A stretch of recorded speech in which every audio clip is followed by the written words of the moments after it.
Kurt, both parties that we attended, they were filled with people cheering and clapping as they watched those results come in. They weren't too packed, but it was people who were gathered around for the same cause. We're actually inside amazing soul food here in Norfolk, where the Norfolk Democrats hosted their watch party. And I'm going to step out of the shot for you because this party was supposed to end at 10, but you can see they are still gathered here watching the TV, waiting for the results to come in. Just moments ago, there was a couple shouts like, "Oh no," a lot of questions going on because some of those states were too close to call. But take a look at some video of earlier when we arrived here. People were in their seats, surrounded by food and drinks, watching the Super Tuesday primary results come in on TV. It was the same thing over in Hampton at Bulls Island Brewery. Democrats coming together to see who will win the state and an idea of who will be the nominee for the November election. Now, we do know that Vice President Joe Biden is the projected winner of the state. Some people we talked to said they were pleased with the results, but others say they still have hope in other candidates that were on the ballot. But there is one word that we kept hearing today at both locations: united.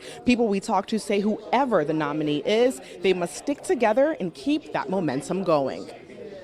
Well, we want to make sure that we get the right people elected, and we're here to be, be in supporting everybody. I'm excited that it's Super Tuesday. There's a lot of energy around it.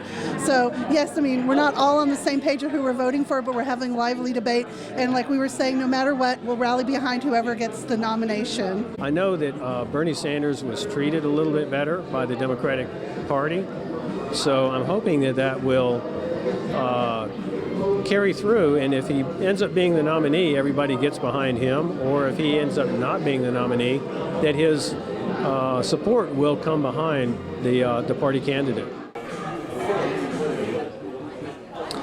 Now, as I mentioned earlier, this watch party is actually supposed to end at 10, but you can see people are still gathered here getting ready to watch some of the candidates at their rallies. But one thing that we noticed when we were talking to people today is they kept bringing out the turnout. They said they were very surprised at the turnout at the polls today. People say they thought the rain was going to stop, but there were still people there going to vote. So they said it was pretty steady at those polls. In Norfolk, Nanasine Bonsu, News 3.